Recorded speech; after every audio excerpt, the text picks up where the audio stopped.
Welcome, everyone. I'm Sandra Kim, and I'm the Media Relations Director for Homeschool Legal Defense Association, HSLDA.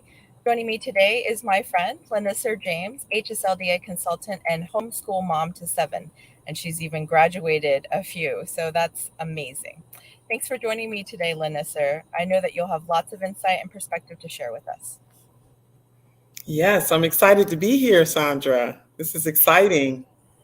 Well, I'm really excited to be talking about this topic. I see some of our Facebook friends are joining us now. Hi, hello, and welcome. Sorry, having a little technical difficulty today. Would you all let us know where you're from and where you are in your homeschooling journey? You might be thinking about homeschooling, you might be homeschooling now, you might be on the front end.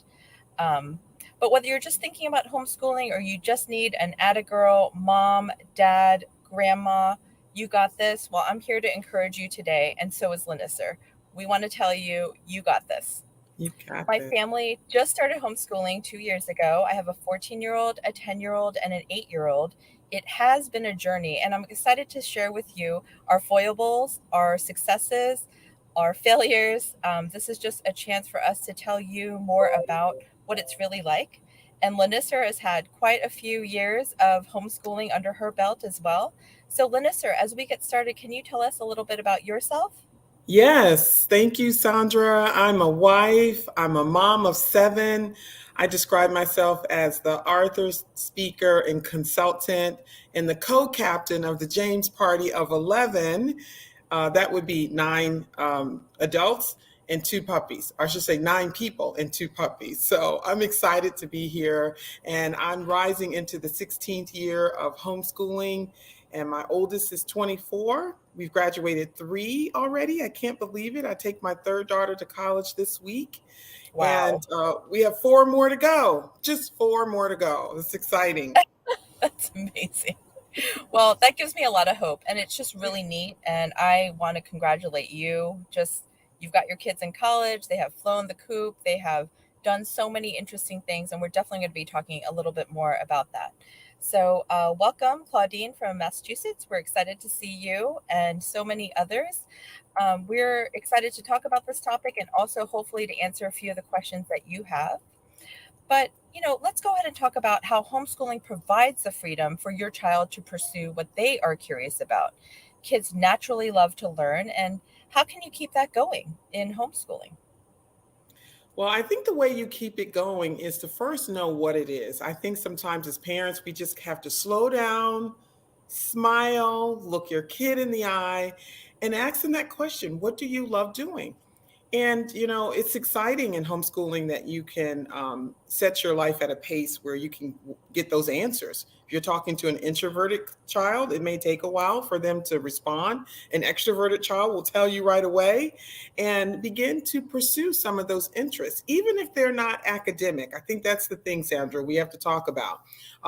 It starts with, hey, I love to play outdoors. And what does that become? It became my environmental science student who's at in college right now as a rising junior in Dean's List.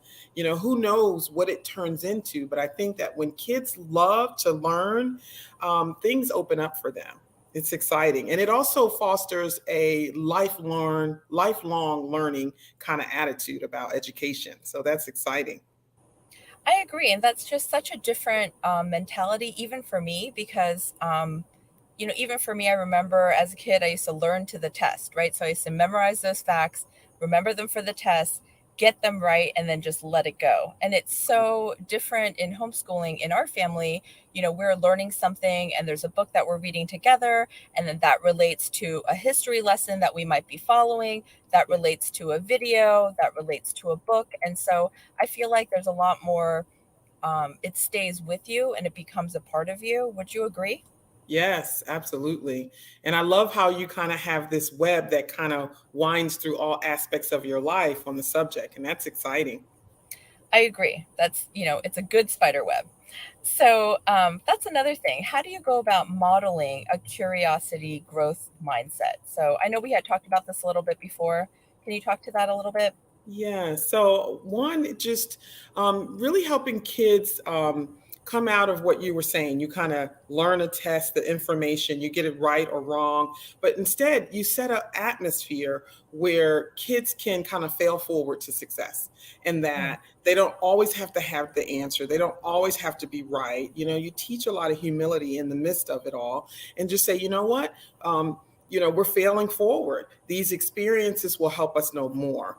I remember when my son, he didn't really want to do a whole lot with history, but then I took him down to the Washington Monument, and he learned about the Junior Ranger program and how he could get this badge just for learning, right? Just for experiencing what learning is all about. And along the way, he fell in love with learning about the monuments. And so that's kind of how it happens. Just it's very, very organic, and it can be very exciting for kids if they get a chance to experience that excitement about learning. And not without having that, I'm going to get the answer wrong, because that kind of closes kids up. They won't share at all.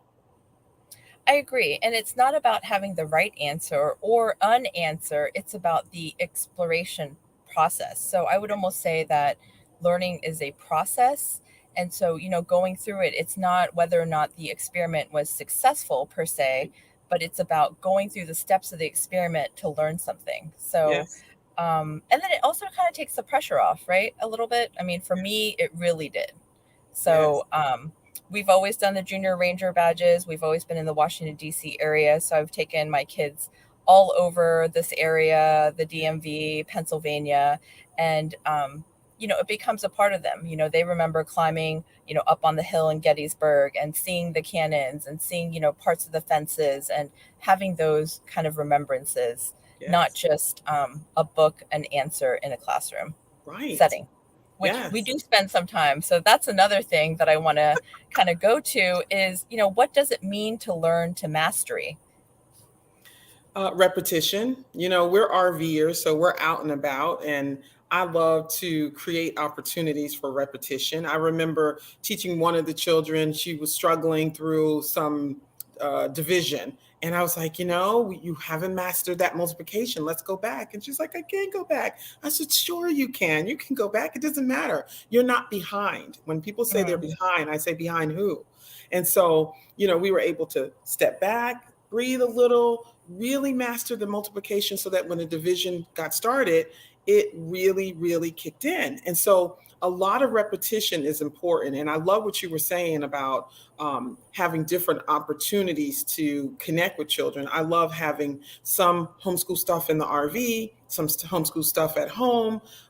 Even if you're a real homeschooler, you may have homeschool stuff in your purse, right? Some Oh yeah, manipulatives, right? Just things that absolutely. will help you remember that the repetition helps you move towards mastery. And that's exciting. I think that when a kid thinks that they have to be one and done, that creates a lot of stress. I think that being able to know that maybe while you're struggling counting money on paper, that there will be an opportunity for you to have live money in the grocery store with mom later. So that's exciting, and that's my strategy to helping them stay positive about learning. Well, I mean, for us, learning to mastery, they didn't have to keep up with the class. So if the class was going too slow, they were getting bored. And if the class was going too fast, they would have to skip over things and just kind of catch up because Right. this is what they're doing this week. This is what they're doing next week. And so, a test would come home 2 weeks later. I would look at it and say, oh my goodness, you don't understand what place value is. But I didn't know that for 2 weeks. Here, I'm able to walk them step by step. And if they're not getting it, or if they're not ready to approach that concept yet, then we can take a break, or we Yeah. can take as long as it takes to get to that step. And so for my daughter, who started in second grade and she considered herself very timid about math, now she says, I'm a math genius because she has Yep. her math facts down. She has her foundational skills, and now she feels really comfortable doing doing the math and then getting the answers correct. And in math, you do need to have correct answers for sure. Yes.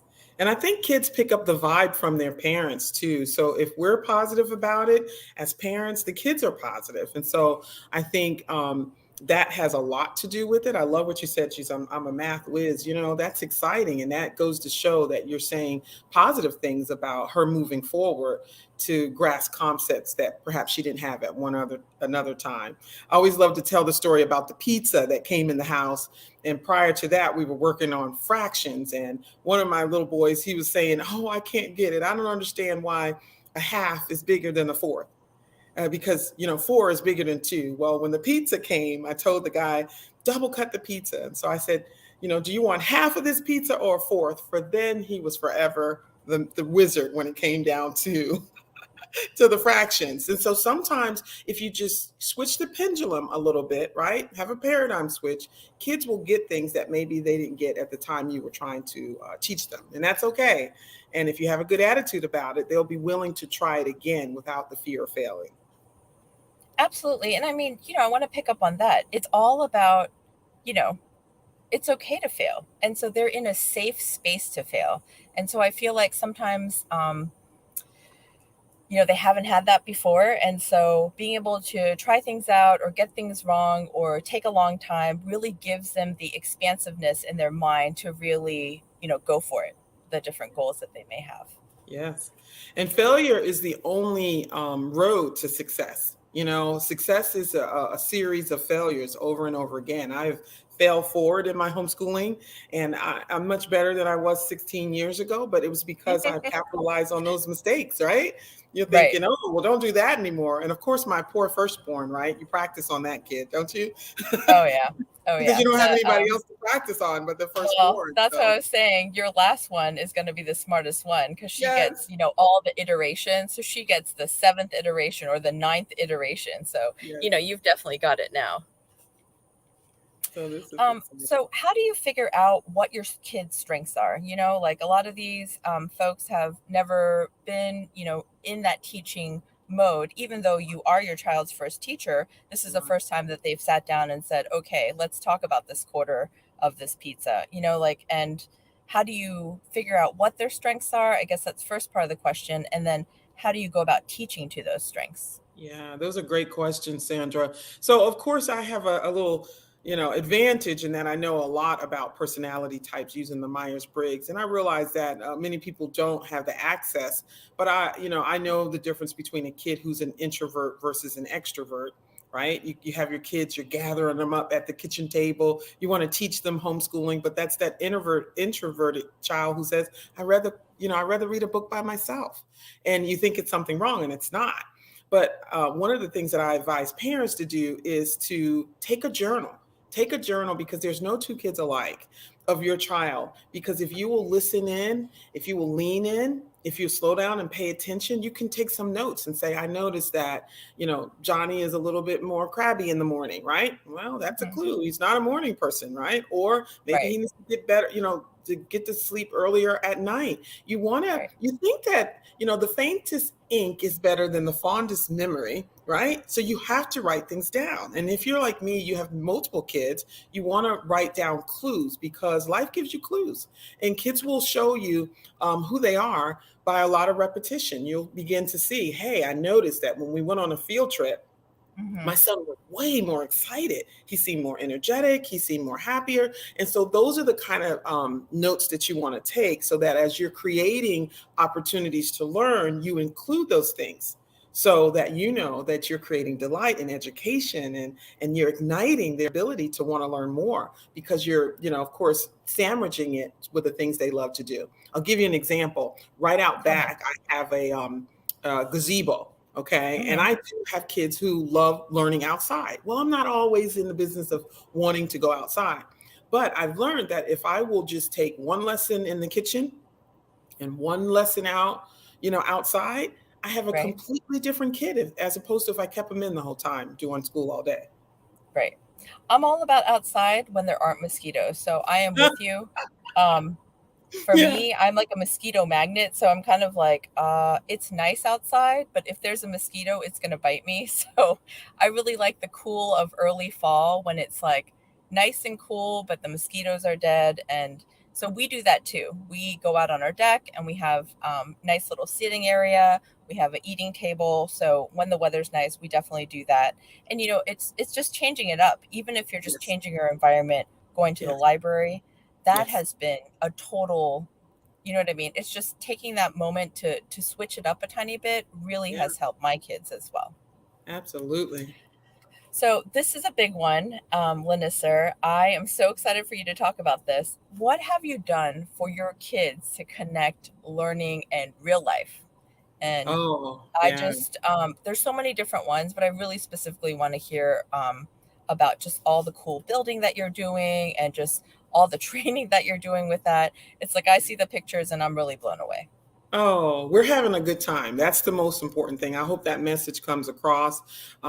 We have unscripted comedy because it's not always perfect, you know. So we are right now restoring our my mother-in-law and my father-in-law's beach house, and so my son, my oldest son, is getting construction management credit, and he's Mm, really learning to work with his hands.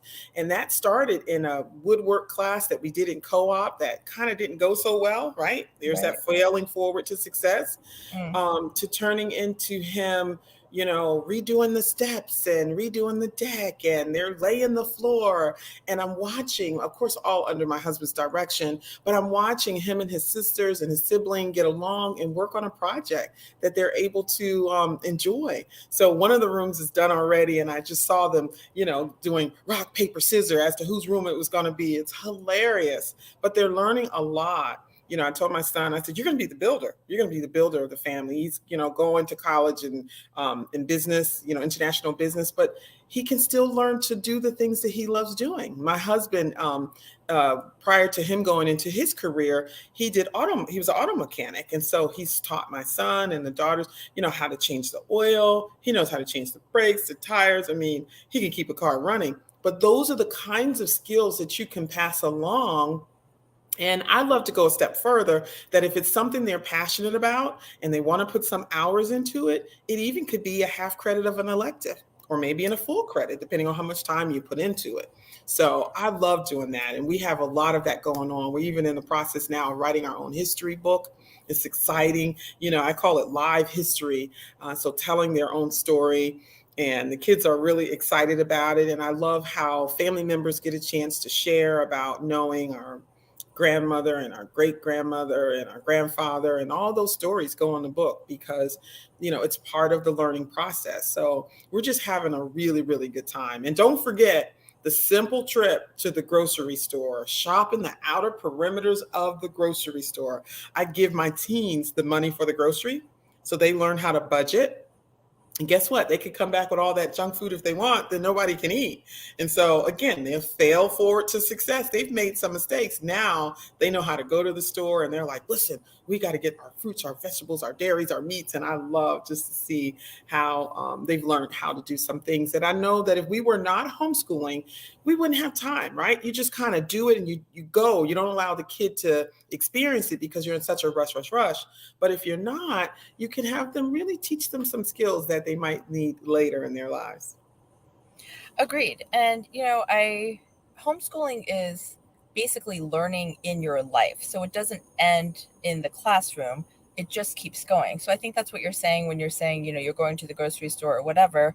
I'll take my 8-year-old. He's very uninterested in any kind of shopping.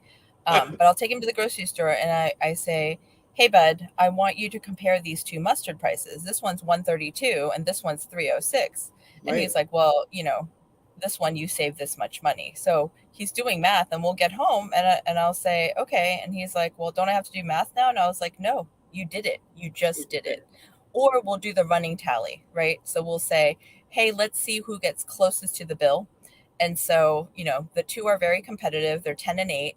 And so we'll keep a running track. We'll keep a running track of how much things cost. Okay, now we're at $12. Okay, we want to get cheese. Well, I want to get two because it's 2 for $6, one for, 4, whatever. And so they don't even know that they're learning. Right. It's happening. They think it's a game. Right.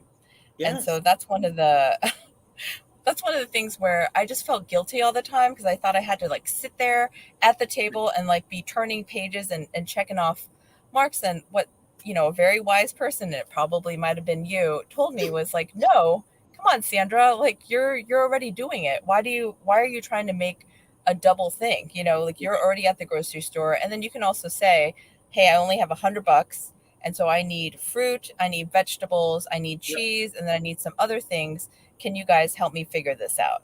And they Yes. have done that, where I've given them, a certain amount of money and say, I need you guys to figure this into dinner for our family. And mommy wants leftovers. And so Yes. they've done that, where they bought, a chicken pack, and then they'll discuss it and they realize, like, oh, we could have bought this one, which was cheaper, or this one, which was on sale. Critical thinking. That's what it is. Learning critical thinking. I See, love and that. I didn't even know what the words to put to it is. It sounds cool now. What were you doing? Oh, we were doing critical thinking. That's what we were doing. You know what I Right. mean? I didn't know what we were doing. I'm just like, we got to get this stuff done. But Right. I guess in my short time of homeschooling, what I realized was incorporating life into our homeschool means that we are not always at the table, and we are at the table, of course. We do have to do things, sitting down and thoughtfully. But a lot of this happens, outside of our lives, or, one of our cars broke down. This one's breaking down too. Um, but one of the things was like, hey, we need to get a car. But instead of making a process just between my husband and I had my Right. kids look. I said, hey, let's look for a car. I want it to be under 60,000 miles. I want it to be these kind of brands, and then they had fun looking. Hey, mom, what about this one? About this one? Yes. And so all of these are not just skills that you can check off a box, but they check off the box for life skills, critical thinking, like you said, and also just that covers math, that covers so many Yeah. different things. And I Yes. didn't understand that because I wanted everything to be in a thing like this is history and this is writing and this Right. is math. And what Right. I have learned is that, the joy is really in the fact that you get to be learning all the time and that you're teaching your children that love of learning, which I Yes. really didn't understand for the first 18 months, where I was like, I don't know what you mean. I don't know what you mean, you know? But then now that I'm doing it, I know what you mean Yes. because my kids are doing it, and in that they're finding joy. I love that. And you know what? You mentioned something that I want to just highlight, knowing the names of what to call it. I think that sometimes that's the pressure in igniting education because people will say, is this homeschooling? Is this homeschooling? The kids used to go and spend some time with their great grandmother and they would just be sitting down. We call it sit down. And so they would just go sit down and they're like, is this school? Shouldn't they be in school? I said, well, this is history. Or, my other daughter, she's planting some strawberries, outside her playhouse. And they're like, is this homeschooling? I say, oh yeah, that's botany. And, then we're restoring, one of our properties and we're painting the fence to it. And someone says, is this homeschooling? Yeah, it's art. And I think that's the thing, being able to give it some titles, if you will, that helps you in the process to kind of relax into it. Like you said, I didn't get the paper and pencil out today, but we certainly had hands-on. Guess what that turns into? Later in life, we call those internships, apprenticeships. That's really what they are. And wouldn't you agree that the best laid educational process is when you get a chance to study abroad, intern, apprentice with someone? It goes beyond the classroom. And that's really what homeschooling allows us to do. Yes, and I love what Manda said. Homeschooling can become overwhelming at times, and I understand now that sometimes it's okay to relax and it's Yes. okay to watch a movie, or do something. So our first year, my kids told me every single day, that's not the way my teacher did it. Every day they said that to me.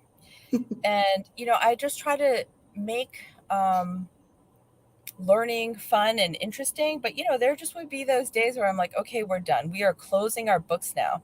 And we are going to, go for a drive, or we're going to go to the park and we're going to walk around, and we need to reset, and the kids need to reset. I need to reset. And I'm like, okay, we're done. And they're like, what do you mean I'm not done? I have pages 51 to 55 to do. Then I got to read. Then I got to, what I mean? They wanted to do the boxes. And I said, you know what? We're not going to do that. We're going to learn a song. Or why don't you show me that piece that you're working on the piano? And they're like, why? That's not school. They like completely freak out. It's not the schedule. But Right. I guess I just want to encourage people, and I'm sure you have done this too, where it's okay to have the day, right? There are teacher work days, you know, whatever mental health days. Like Yes. let's take them and let's celebrate it. Why not? Yes. Like Yes. this is homeschooling, and it's it's life. So Right. not every single day of life goes just exactly how you planned it, but Exactly. sometimes, like you said, someone's gardening, or for us, we found it was a monarch butterfly. Uh, what is the thing? The chrysalis, and that it was in our little garden plot on our deck, just one chrysalis. And so I was like, we're doing this right now because the monarch butterfly is coming through, you know what I mean? And Yeah. then it hatched and it was a butterfly, and then it needed sugar water, but that was not on Right. my plan. That was not on my plan. We were not doing any butterfly unit study, That's but all right. it was in our face. And so I Yeah. was like, why not? And Yeah. that's what my kids remember. They don't remember page 55 of, remember that section when we're doing the move the decimal point over? They No. were they weren't excited about that. Right. I love But that. but this And you goes know to what? We have to remember too, we're homeschooling, not mm, school at home, right? So we're right. homeschooling. And so, here I take that exact scenario that you had with the butterfly. And guess what? Maybe tomorrow you find a unit study on to learn more about it. And so that's an opportunity to add a little bonus science to your homeschool curriculum, right?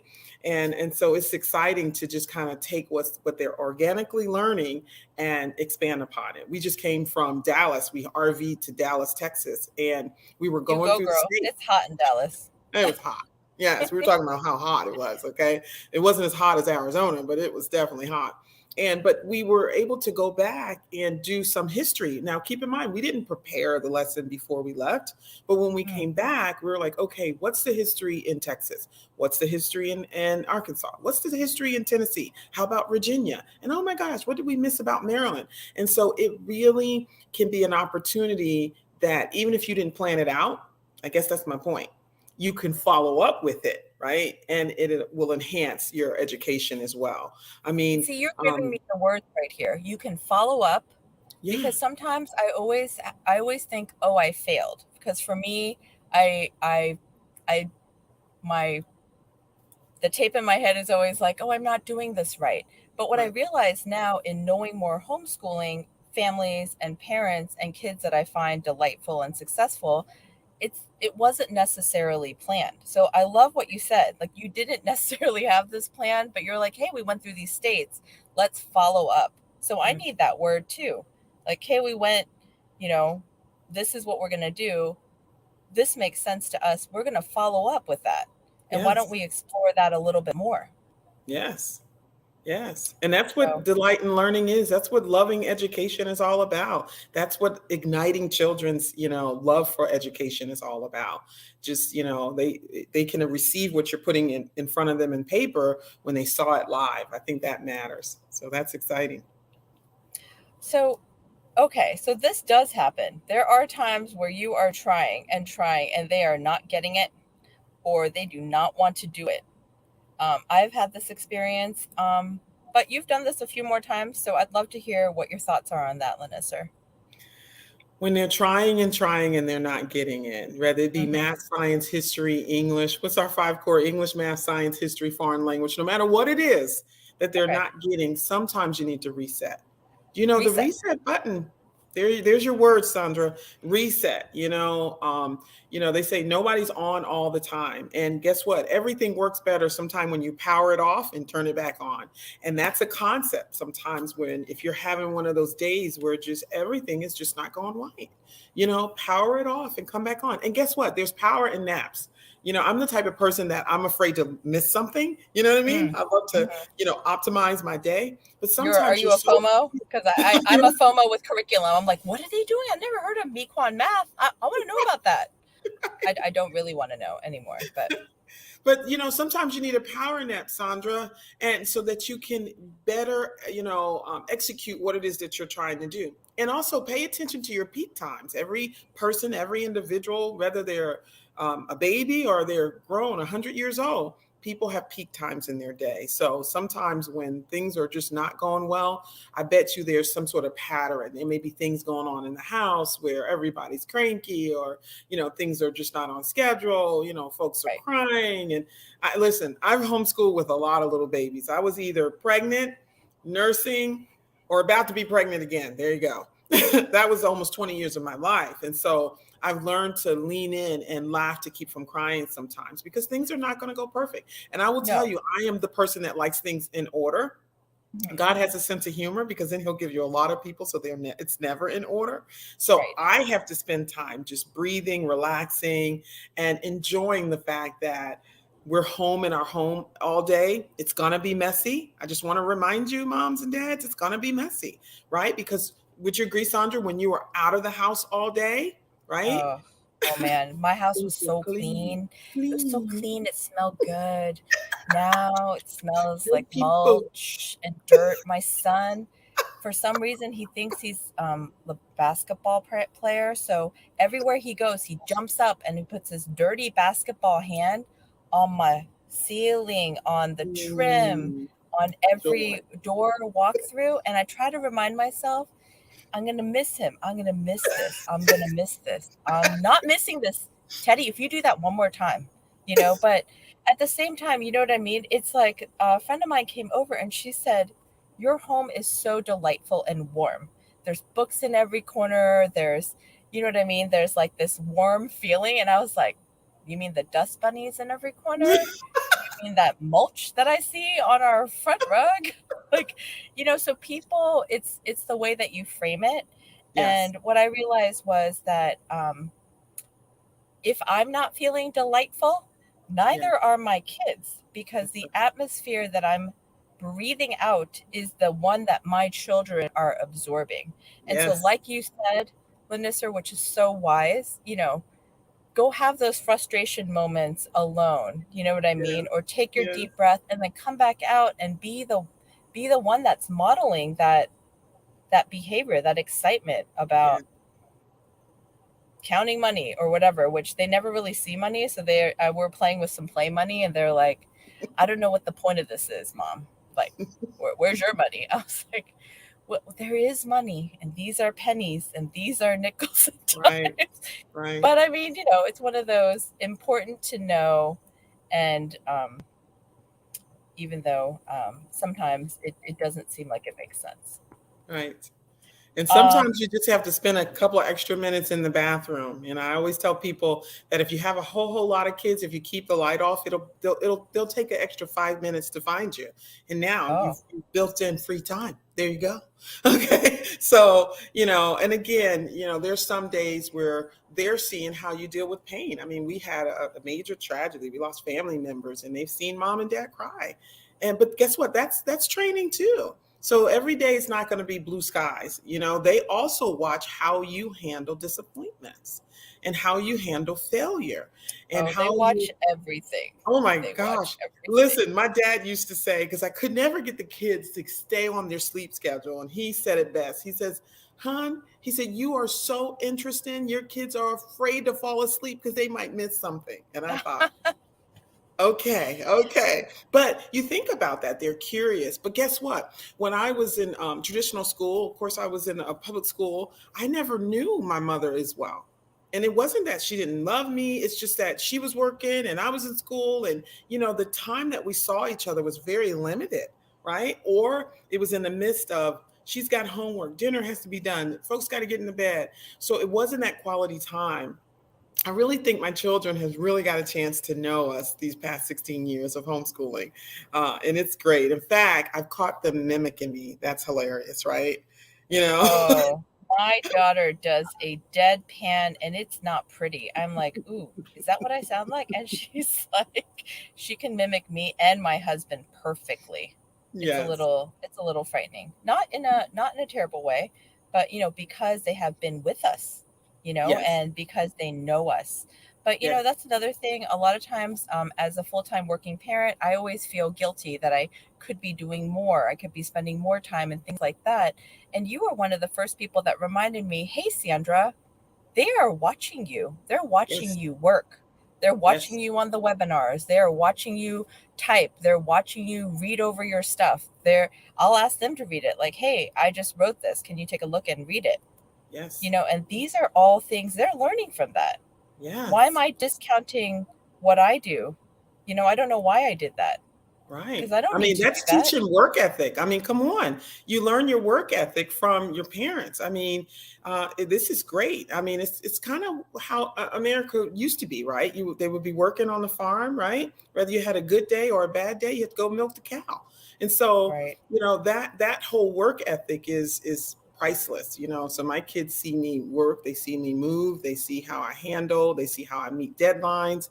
And guess what? They grow up, they become college students, adults, and they too can do the same. So, the speed of the leader is the speed of the game. Speed of the leader. Well, I must be speeding along just fine.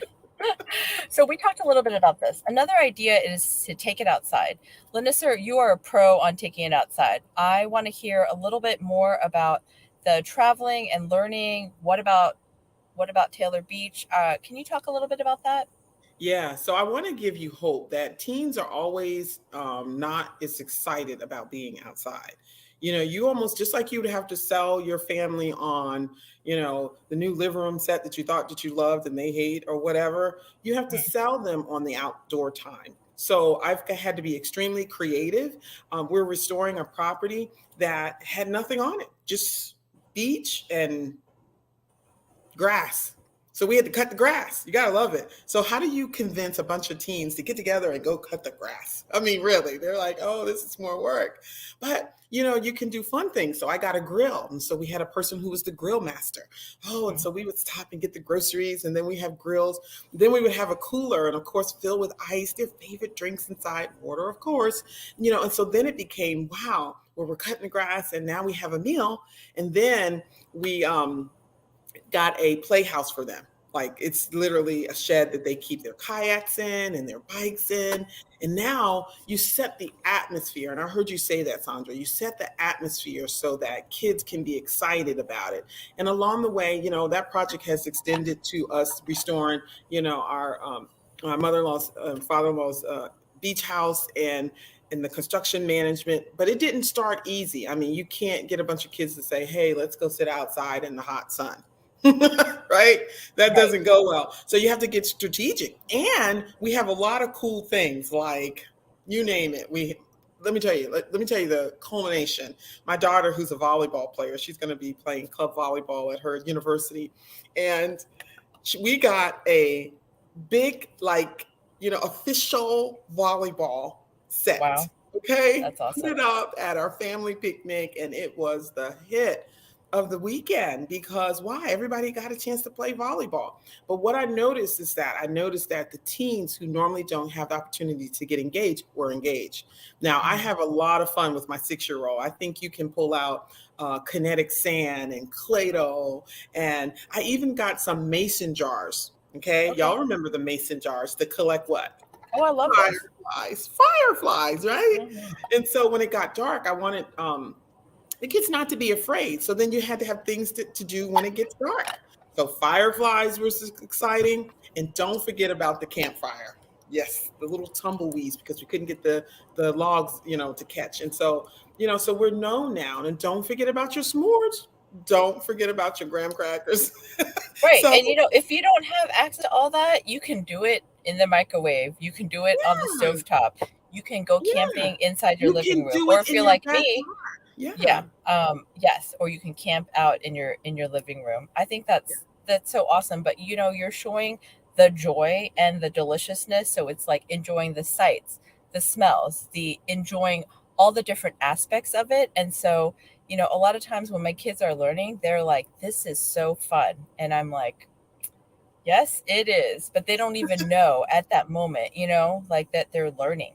Yes. Um, and so you're talking about taking it outside. And I think, the one thing to mention that I didn't do, because my first year, I was like, we got to stay on track and we've got to get to the end of this book. And I just was all about getting somewhere. And it didn't matter whether everybody was crying and, gnashing their teeth. I was like, we're doing this next thing. And Right. it doesn't have to be that way. And No. so I guess if there's any piece that I can say from a new homeschooler's perspective is that if it hurts, don't do it that way. Pivot, Right. pivot. You just take one step in a different direction, or I don't care that you spent $49.95 on that book of math. It is not working. It's not Put it working. aside. It may work for a friend of yours, or you could sell it, or you could donate it. But Hmm. there's no need to be like, just because you spend that money, now you have to suffer for the whole year. Right. There's lots of free curriculum. Hopefully at this point you have made a homeschool friend or two that you could say, hey, our math is not working. Can I look at your math? Yeah. Because that's how you're really going to get to where you need to be, as opposed to where you were, or you know what I mean? There's no need to make a square peg try to go into a round hole. If it's not working, it's not working. It's okay. Put it Right. aside. Just be like, I bought it. It didn't work. It was pretty. And now I'm going to try something else. Right. And that's, And and that's also not you can find failure. that's not failure. And sometimes when you have to push through things, you have to find the silver lining in it. I also wanted my kids to be strong finishers. They are sports kids. And so, helping them cross the finish line was big for me. So a lot of times when we make a bad choice, we're like, okay, so what did we learn? Or how can we Right. finish this? Or how can we be faithful and true to what we decided to do? And yet learn the lesson and make our pivot. So all of that, Sandra, is so important. I've learned a So lot, haven't I, LaNissir? you've come a long way, my friend. Right. I guess, the one thing I want to leave as a takeaway is, just like anything else, that's a change. Change is hard, for good or bad, right? And so, even though you may feel uncertain, just embrace this moment. Embrace this moment in your homeschooling journey. It might be hard because you're just starting out the new year, or kids are coming off of um, a different pace of life, right? Because I'm telling my kids right now, like, hello, the 10:30 p.m. sleeping time is ending. And they are having a hard time going to bed because our homeschool skews earlier because of my schedule. And so change can be hard, but change is good, and it just takes a little bit of routine to get there. And I Yes. mean, you keep things up, which is so cool. Even in your travels, you're constantly learning. There's no end or beginning of learning. It just keeps going. Yes. And I guess my takeaway to everyone would be get yourself a journal. In fact, I have one here. I keep them and take some notes. Take some notes on what's delightful in your homeschooling. What's delightful and the things like I love summer. And so there was a time where I was like, oh, fall is coming, but there's so many delightful things about fall. And then I thought, well, you know what? It's technically one more month of summer left. So what can we do to start school off and acknowledge the fact that summer is still here, so we're starting kayaking, we're starting all kinds of things that are summer related because why? We have 20 more days to do it or one more month to do it. And so if you get a list of those things, then Right. you can take a day and delight, maybe one day a week. Hey, you can still go to the beach, even though Sandra, even though school starts, you can still take a beach trip if the weather is allowing you to be at the beach, right? Agreed, agreed. It doesn't have to go in this certain order. Or, one of the really delightful things and a money save as a homeschooler is that you can go on vacation after the appointed vacation time. And Yes. so, we are waiting to do a long weekend. It's still going to be nice in September and October. So we're hoping to get away, and the beach prices drop by more than half. And so that Yes. makes it very affordable for us to do that. And it Yes. gives us a slow start. And right now, I want to say to the Rodriguez family, she's a mommy of 7. So, LaNissir, let's cheer this family on. They're homeschooling Yay. 5 right now. And, any step that you're moving the ball forward is a step forward. So, for me, I wasn't celebrating small wins, I was celebrating only the big ones. You need to Right. celebrate the fact that your child can write a big B and a little b. Let's celebrate that. Let's You know, celebrate. and so, whatever it may be. And also, Gabby, it says she's a first timer and she's very anxious about it. I totally understand what that feels like. And so does LaNissir. You know, a few years ago before me, we all had a starting point. But, Yes. there is, it's kind of like, just like anything else, you kind of have to start and move through the steps to feel more comfortable, right? Yes. Yes. Like, so I just want to be encouraging to those families and everybody else who's here. Linda, sir, I just want to thank you so much for you taking your time to share your story and to share just all the wonderful tips. And the takeaway, right? Isn't the greatest gift that you have these bonds and memories with your children that are in college, right? Yes. And Precious. that's something that you can't buy. Right. Yeah, my BKA, better known as name, is Joyful Mother of Children, and I really have enjoyed every single good, bad, and ugly to being a mom of many, and they're so precious. All these memories, go out and make memories. The Yeah, good, the and bad, and the ugly is exciting. wait, hold on. What is the acronym? B. Better known as Oh, better known as. Okay. Yes. So yes, I'm Joyful a Mother. mom of some. I have three, some. But, same thing. Like I am treasuring all this time because, they will only be these ages for this season and then they're going to move to the next age and to the next size. And I know Yes. it in my shoe buying because I'm like, Oh, I just bought you those shoes. yeah. Well, Wow. I just want to thank you so much for joining me again, LaNissir. I'm sure we'll be chatting again. This has been a wonderful conversation. And for those of you watching and thinking about homeschooling or have decided to homeschool, we hope that this was a boost and that you have some good takeaways for your homeschool. And for those of you who are already on this journey with us, I know that you're relating to a lot of things that what we talked about.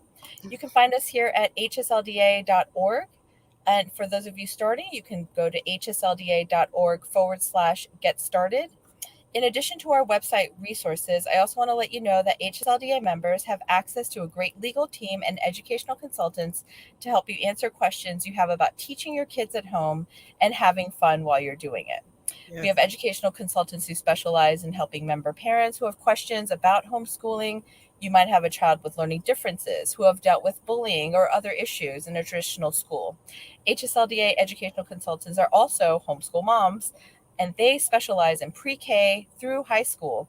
And they're ready to help you tackle all of your challenges, whether it's finding a math curriculum, click for your child, or making a 4-year plan for high school. So we're here to help. If you go to hslda.org/join. And so we'll see you, I think, next week. Thank you so Yes. much. My pleasure. Happy homeschooling. Happy homeschooling. Bye. Bye.